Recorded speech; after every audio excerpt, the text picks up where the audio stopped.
അതെ, നല്ലൊരു തേങ്ങാച്ചോറിൻ്റെ റെസിപ്പി തപ്പി നടക്കണവരാണ് നിങ്ങൾ. എന്നാൽ പെട്ടെന്ന് വാട്ടോ. കുക്കറിൽ പെട്ടെന്ന് റെഡിയാക്കി എടുക്കാൻ പറ്റുന്നൊരു തേങ്ങാച്ചോറിൻ്റെ അതേപോലെ തന്നെ ഒരു ബീഫ് വരട്ടിയതിൻ്റെ റെസിപ്പി ഞാൻ കാണിച്ചു തരാം കേട്ടോ. ഒരു ബൗളിലേക്ക് 2 കപ്പ് അരി എടുക്കുക. അരി നിങ്ങൾ ചോറ് വെക്കാൻ ഉപയോഗിക്കുന്ന ഏത് അരി വേണമെങ്കിലും എടുക്കാം കേട്ടോ. നല്ല വേവുള്ള അരിയാണെന്നുണ്ടെങ്കിൽ ഏറ്റവും നല്ല രീതിയിൽ കിട്ടും. ഇനി അതിലേക്ക് ഒരു 1.5 ടേബിൾ സ്പൂണോളം ഉലുവ ചേർത്ത് കൊടുക്കാം. ഉലുവൻ്റെ ടേസ്റ്റ് കൂടുതൽ ഇഷ്ടമാണെന്നുണ്ടെങ്കിൽ കൂട്ടിയും കുറച്ചൊക്കെ എടുക്കാം കേട്ടോ. ഇഷ്ടമില്ലാത്തവർക്ക് കുറച്ചും എടുക്കാം. ഇനി അത് നല്ലോണം ഒന്ന് കഴുകിയതിന് ശേഷം ഞാനിതാ ഒരു കുക്കറിലേക്ക് ഇട്ട് കൊടുത്തിട്ടുണ്ട്. ഇനി അതിലേക്ക് നമ്മൾ കാര്യമായിട്ട് ചേർക്കുന്നത് തേങ്ങയാണ് കേട്ടോ. നല്ല ഫ്രഷ് ആയിട്ടുള്ള തേങ്ങ ചേർത്ത് കൊടുക്കണം. ഞാനിപ്പോൾ 2 കപ്പ് അരിക്ക് 1.5 കപ്പ് തേങ്ങ ചേർത്ത് കൊടുത്തിട്ടുണ്ട്. ഇനി ഇതിലേക്ക് ചേർത്ത് കൊടുക്കേണ്ടത് ചെറിയ ഉള്ളിയാണ്, ചുവന്നുള്ളി. ഞാനൊരു 16ഓളം അല്ലി ചുവന്നുള്ളി ചെറുതായിട്ട് കട്ട് ചെയ്തതും കൂടി ചേർത്ത് കൊടുക്കുന്നുണ്ട് കേട്ടോ. ഇനി ഇതിലേക്ക് ആവശ്യത്തിനുള്ള ഉപ്പും കൂടി ചേർത്ത് കൊടുക്കാം. ഇനി ഇതിലേക്ക് നിങ്ങൾ മെയിനായിട്ട് ശ്രദ്ധിക്കേണ്ട കാര്യം വെള്ളത്തിൻ്റെ അളവാണ്. 1 കപ്പ് അരിക്ക് 2.5 കപ്പ് വെള്ളമാണ് കേട്ടോ ഇതിലേക്ക് കറക്റ്റായിട്ടുള്ള ഒരളവ്. അപ്പോൾ ഞാനിവിടെ 2 കപ്പ് അരിക്ക് 5 കപ്പ് വെള്ളം ഒഴിച്ച് കൊടുത്തിട്ടുണ്ട് കേട്ടോ. ഇനി നന്നായിട്ട് മിക്സ് ചെയ്തതിന് ശേഷം കുക്കർ അടച്ച് വെച്ചിട്ട് ഒരു 3 വിസിൽ വരുവോളം ഒന്ന് വേവിച്ചെടുക്കാം കേട്ടോ. 3 വിസിലിൽ കൂടുതൽ നിങ്ങൾ വേവിക്കാനേ നിൽക്കരുത്. ഇനി 3 വിസിൽ വന്നതിന് ശേഷം നമുക്ക് സ്റ്റൗ ഓഫാക്കിയിട്ട് നല്ലോണം ഒന്ന് സ്റ്റീമൊക്കെ പോയതിന് ശേഷം മാത്രം തുറന്ന് നോക്കാൻ പാടുള്ളൂ കേട്ടോ. ഇപ്പോൾ ഇതാ 3 വിസിലൊക്കെ അടിച്ച് സ്റ്റീമൊക്കെ പോയിട്ടുണ്ട്. നമ്മളെ ചോറ് നല്ല പെർഫെക്റ്റ് ആയിട്ട് തന്നെ റെഡിയായി വന്നിട്ടുണ്ട് കേട്ടോ. അപ്പോൾ ഞാനിത് ഇളക്കി കൊടുക്കുന്ന സമയത്ത് തന്നെ നിങ്ങൾക്ക് മനസ്സിലാകുന്നുണ്ടാകും, തമ്മിലൊന്നും ഒട്ടി പിടിക്കാതെ എന്നാൽ നല്ല പോലെ വെന്ത് വന്നിട്ടുള്ളൊരു ചോറാണ്. കുക്കറിൻ്റെ അടിയിലൊന്നും പിടിക്കില്ല കേട്ടോ. ഈ ഒരു കറക്റ്റ് അളവ് വെള്ളത്തിൻ്റെ അളവും അതുപോലെ തന്നെ നമ്മൾ വേവിക്കുന്ന അതിൻ്റെ അളവ് 3 വിസിൽ കൂടുതലാവാഞ്ഞാൽ ഈ ഒരു രീതിയിൽ തന്നെ നല്ല രീതിയിൽ നമുക്ക് ചോറ് എന്താ പറയുക റെഡിയാക്കി എടുക്കാനായിട്ട് പറ്റും കേട്ടോ. കണ്ടോ, തമ്മിലൊന്നും ഒട്ടി പിടിക്കാതെ നല്ല ടേസ്റ്റി ആയിട്ടുള്ള തേങ്ങാച്ചോറ് റെഡിയായിനെ.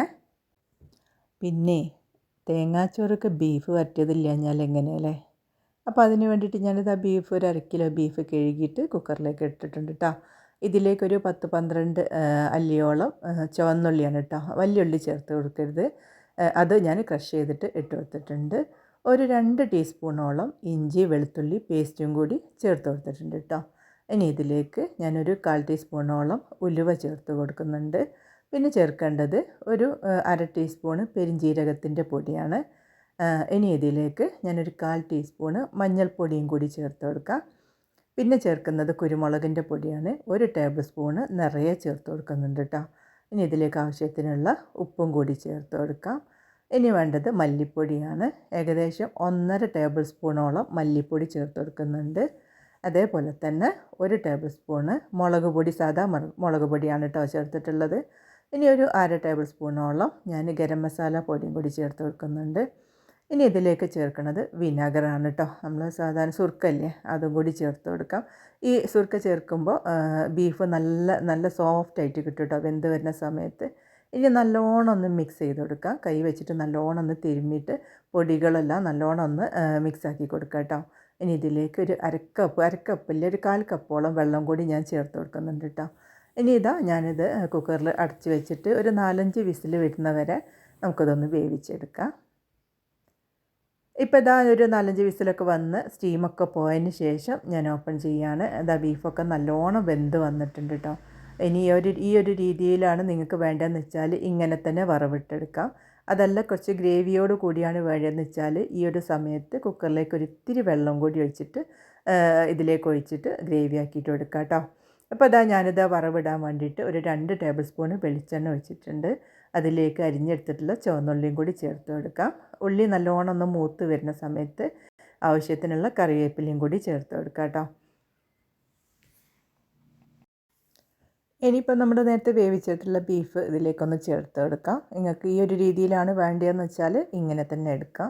ഞാനിപ്പോൾ ഇതാ കുക്കറിലേക്ക് കുറച്ച് വെള്ളം കൂടി ഒഴിച്ചിട്ടൊരു ഗ്രേവി ടൈപ്പിലാണ് ഉണ്ടാക്കുന്നത്. നമുക്ക് ഒഴിച്ച് കഴിക്കാൻ വേണ്ടിയിട്ടാണല്ലോ ഉണ്ടാക്കുന്നത്. അപ്പോൾ അങ്ങനെയും എടുക്കാം. അതല്ല നിങ്ങൾ ഈ ഒരു തേങ്ങാച്ചോറിൻ്റെ കൂട്ടത്തിൽ പരിപ്പ് കറി കൂടി ഉണ്ടാക്കുന്നവരാണെന്നുണ്ടെങ്കിൽ ഇതൊരു വരട്ടിയ രീതിയിൽ എടുക്കാം കേട്ടോ. ഇപ്പോൾ ഇതാ റെഡി ആയിട്ടുണ്ട്. ഞാൻ കുറച്ച് മല്ലിയിലയും കൂടി ചേർത്ത് കൊടുക്കുന്നുണ്ട് കേട്ടോ.